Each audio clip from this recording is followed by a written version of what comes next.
¿Sabías que los cuatro evangelios recogen la alimentación de los 5,000? En Juan, esta es la cuarta señal de Jesús que demuestra que es el Hijo de Dios. Jesús quería que la gente comprendiera que Él es el pan de vida. Hoy estamos en nuestro día 104 de nuestro plan de estudio leyendo el Nuevo Testamento y Salmos. Oramos juntos. Gracias te damos, amado Señor, por este día. Padre, te pedimos que tu Espíritu Santo nos ayude en esta lectura. Ilumina nuestras mentes, ayúdanos a meditar diariamente tu palabra y transforma nuestras vidas a tu obediencia. En el nombre de tu Hijo amado Jesucristo te lo pedimos y decimos amén.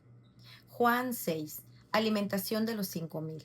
Después de esto, Jesús se fue al otro lado del mar de Galilea, el de Tiberias, y una gran multitud lo seguía, pues veían las señales que realizaba en los enfermos. Entonces subió al monte y se sentó ahí con sus discípulos. Estaba cerca la Pascua, la fiesta de los judíos. Cuando Jesús alzó los ojos y vio una gran multitud que venía hacia él, dijo a Felipe: ¿Dónde compraremos pan para que coman estos? Pero decía esto para probarlo, porque él sabía lo que iba a hacer. Felipe le respondió: 200 denarios de pan no le bastarán para que cada uno reciba un pedazo. Uno de los discípulos, Andrés, hermano de Simón, dijo a Jesús: Aquí hay un muchacho que tiene 5 panes de cebada y 2 pescados. ¿Pero qué es esto para tantos? Hagan que la gente se siente, dijo Jesús. Y había mucha hierba en aquel lugar, así que se sentaron. El número de los hombres era de unos 5,000. Entonces Jesús tomó los panes y, habiendo dado gracias, los repartió a los que estaban sentados, y lo mismo hizo con los pescados, dándoles todo lo que querían. Cuando se saciaron, dijo a sus discípulos: Recojan los pedazos que sobran para que no se pierda nada. Ellos los recogieron y llenaron 12 cestas con los pedazos de los 5 panes de cebada que sobraron a los que habían comido. La gente entonces, al ver la señal que Jesús había hecho, decían: verdaderamente este es el profeta que había de venir al mundo. Por lo que Jesús, dándose cuenta de que iban a venir y por la fuerza a hacerle rey, se retiró él solo otra vez al monte. Jesús anda sobre el mar. Al atardecer sus discípulos bajaron hasta el mar y, subiendo en una barca, se dirigieron al otro lado del mar, hacia Capernaum. Ya había oscurecido y Jesús todavía no había venido a donde ellos estaban, y el mar estaba agitado porque soplaba un fuerte viento. Cuando habían remado unos 25 o 30 estadios, 4 o 5 kilómetros, vinieron a Jesús caminando sobre el mar vieron a Jesús caminando sobre el mar y que se acercaba a la barca, y se asustaron. Pero él les dijo: Soy yo, no teman. Entonces ellos querían recibir a Jesús en la barca, pero la barca llegó enseguida a la tierra a donde iban. Jesús, el pan de vida. Al día siguiente, la multitud que había quedado al otro lado del mar se dio cuenta de que ahí no había más que una barca, y que Jesús no había entrado en ella con sus discípulos, sino que sus discípulos se habían ido solos. Vinieron otras barcas de Tiberias cerca del lugar donde habían comido el pan después de que el Señor había dado gracias. Por lo tanto, cuando la gente vio que Jesús no estaba ahí, ni tampoco sus discípulos, subieron a las barcas y se fueron a Capernaum buscando a Jesús. Cuando lo hallaron al otro lado del mar, le dijeron: Rabí, ¿cuándo llegaste acá? Jesús les respondió: En verdad les digo que me buscan, no porque hayan visto señales, sino porque han comido de los panes y se han saciado. Trabajen, no por el alimento que perece, sino por el alimento que permanece para vida eterna, cual el Hijo del Hombre les dará, porque a él es a quien el Padre Dios ha marcado con su sello. Entonces le preguntaron: ¿Qué debemos hacer para poner en práctica las obras de Dios? Jesús les respondió: Esta es la obra de Dios, que crean en el que Él ha enviado. Le dijeron entonces: ¿Qué pues haces tú como señal para que veamos y te creamos? ¿Qué obra haces? Nuestros padres comieron el maná en el desierto, como está escrito: les dio a comer pan del cielo. Entonces Jesús les dijo, en verdad les digo que no es Moisés el que les ha dado el pan del cielo, sino que es mi Padre el que les da el verdadero pan del cielo, porque el pan de Dios es el que baja del cielo y da vida al mundo. Señor, danos siempre este pan, le dijeron. Jesús les dijo, yo soy el pan de vida. El que viene a mí no tendrá hambre, y el que cree en mí nunca tendrá sed. Pero ya les dije que aunque me han visto, no creen. Todo lo que el Padre me da vendrá a mí, y al que viene a mí de ningún modo lo echaré fuera, porque he descendido del cielo no para hacer mi voluntad, sino la voluntad del que me envió. Y esta es la voluntad del que me envió, de que todo lo que él me ha dado, yo no pierda nada, sino que lo resucite en el día final, porque esta es la voluntad de mi Padre, que todo aquel que ve al Hijo y cree en él tenga vida eterna, y yo mismo lo resucitaré en el día final. Murmuración de los judíos. Por eso los judíos murmuraban de él, porque había dicho, yo soy el pan que descendió del cielo. Y decían, ¿no es este Jesús el hijo de José, cuyo padre y madre nosotros conocemos? ¿Cómo es que ahora dice, yo he descendido del cielo? Jesús les dijo, no murmuren entre sí, nadie puede venir a mí si no lo trae el Padre que me envió, y yo lo resucitaré en el día final. Escrito está en los profetas, y todos serán enseñados por Dios. Todo el que ha oído y aprendido del Padre viene a mí.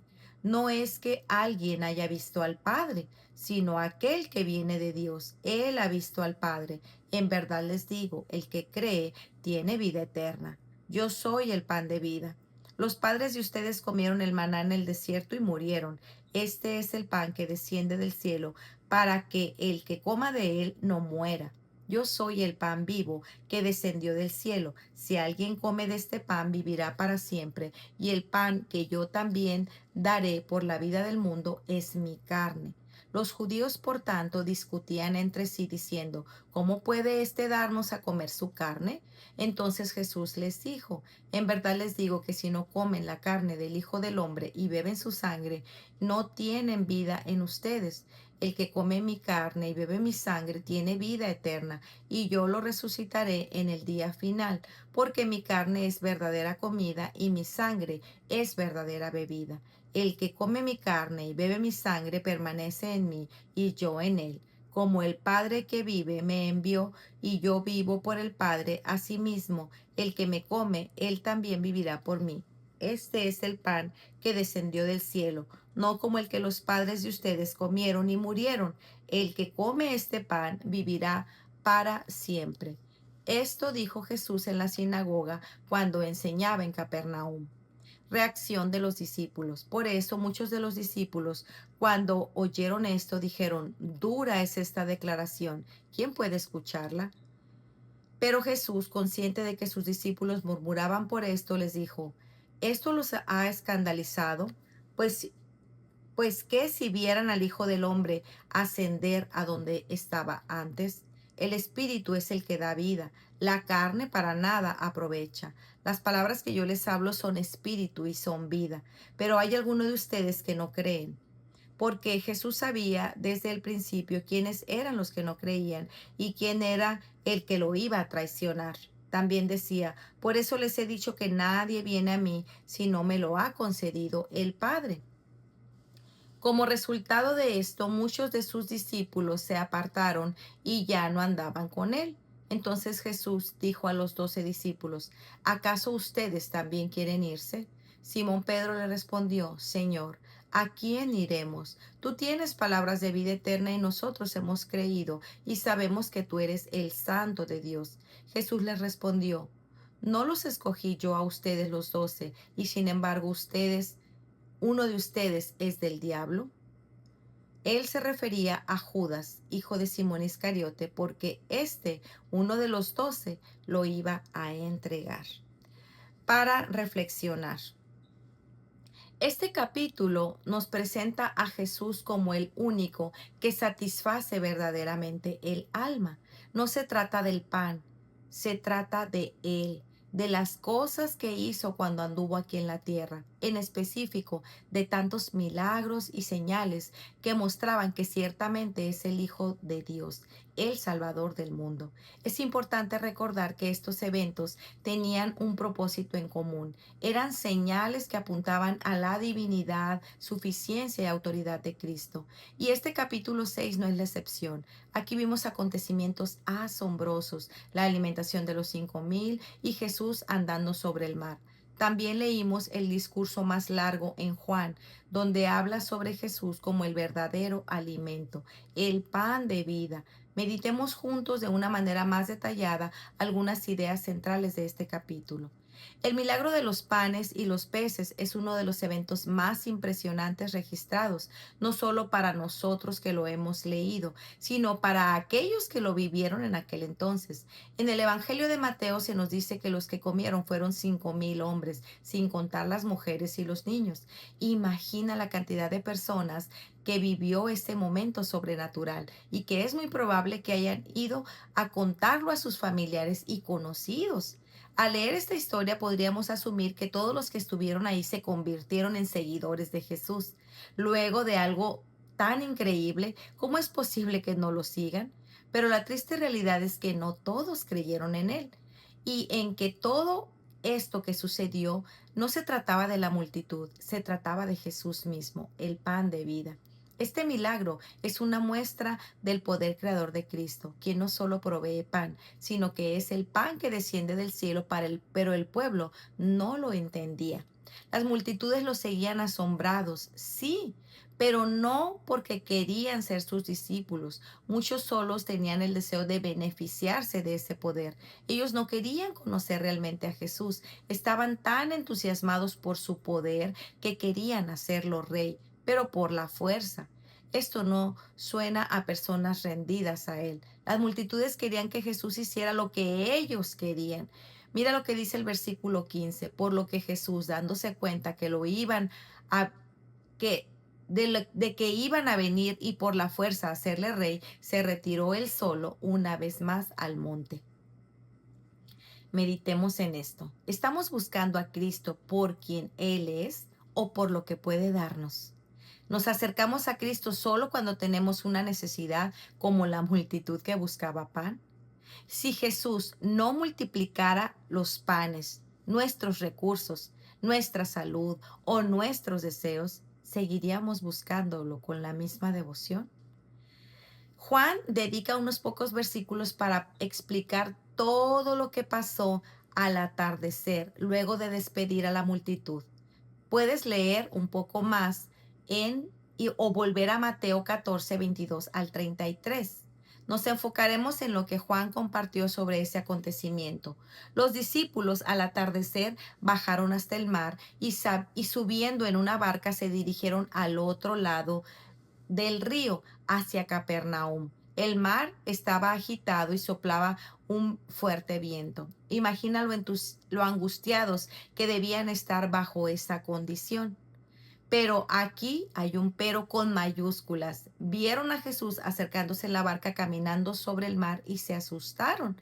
Pero él les dijo, soy yo, no teman. Jesús no solo alimenta a la multitud, también reina sobre la fuerza de la naturaleza. Ambas señales apuntan a su divinidad. En ese momento es una poderosa declaración de quién es Él. Cristo no fue conmovido por la tormenta, al contrario, la atravesó con autoridad. Su poder se revela de manera extraordinaria cumpliendo lo que los siglos antes se decían de Dios mismo. Él solo extiende los cielos y anda sobre las olas del mar. Job 9:8. Al reflexionar en esto podemos identificar varios atributos que reflejan la autoridad que tiene Cristo sobre todo lo creado, incluyendo la naturaleza. Él calma la tormenta y camina sobre ella. Su poder se ve revelado de una manera extraordinaria. Aquí, en el libro de Mateo, vemos que los que estaban en la barca se pusieron de rodillas delante de Jesús y dijeron, en verdad es el Hijo de Dios. Jesús, el pan de vida. ¿Recuerdas el encuentro que tuvo Jesús con la samaritana? Ahí Él se reveló como el agua viva, la única fuente capaz de saciar la sed más profunda del alma. Ahora, en estos versículos, Jesús va aún más lejos y añade otra declaración clave sobre su identidad. Él también es el pan de vida. Estas son metáforas que no solo son casuales. Si conocemos un poco del cuerpo humano, sabemos que no puede sobrevivir sin alimento ni agua. Una persona puede durar unos días sin consumirlos, pero tarde o temprano no resistirá. De la manera misma, nuestra alma está seca y muerta sin Cristo. Podemos intentar llenarla con cosas temporales, pero tarde o temprano volveremos a tener hambre. Solo Él da vida eterna. Mira como lo dice el versículo 35. Jesús les dijo, yo soy el pan de vida, el que viene a mí no tendrá hambre y el que cree en mí nunca tendrá sed. Las multitudes buscaban a Jesús para que satisficiera sus necesidades físicas. Querían milagros, gloria y reconocimiento. Querían beneficios inmediatos. Querían pan. Jesús ofrecía vida. El problema no era su hambre física, era su ceguera espiritual. Ellos querían que Cristo supliera sus necesidades, pero no estaban dispuestos a rendirse a Él como Señor. Cuando Jesús habla de comer carne y beber su sangre, utiliza un lenguaje intencionalmente fuerte. No estaba hablando de algo literal, sino de una verdadera vida espiritual profunda. Creer en Él implica recibirlo completamente, alimentarse de su verdad, depender de Él, vivir por Él, rendirse a Él. No es una fe superficial ni cómoda, es una fe que lo abraza todo. Por eso al final del discurso, muchos de los que decían ser sus discípulos se apartaron. La palabra fue dura, no porque Jesús fuera cruel, sino porque confrontaba el corazón. Seguir a Cristo no es solo admirarlo, es entregarnos. Leamos lo que pasó después de los versículos 67 al 59. 69. Entonces Jesús dijo a los 12 discípulos, ¿acaso también ustedes quieren irse? Simón Pedro le respondió, Señor, ¿a quién iremos? Tú tienes palabras de vida eterna y nosotros hemos creído y sabemos que tú eres el Santo de Dios. Aquí vemos la diferencia entre la multitud y el discípulo verdadero. El discípulo entiende que no hay sustitutos, no hay planes alternos, no hay ningún otro lugar a donde ir. Cristo no es un medio para algo grande, es el fin, Él es la vida, Él es todo en el mundo, Él es el Santo de Dios. Para meditar, ¿buscamos a Cristo para conocerlo más o buscamos sus manos solo para recibir cosas de Él? ¿Nos alimentamos diariamente de Él o solo vienes a Él cuando tienes una emergencia? Pues muy bien amigos, este ha sido nuestro día 104. Nos vemos el día de mañana. Que el Señor les bendiga grandemente. Hasta pronto. Bendiciones.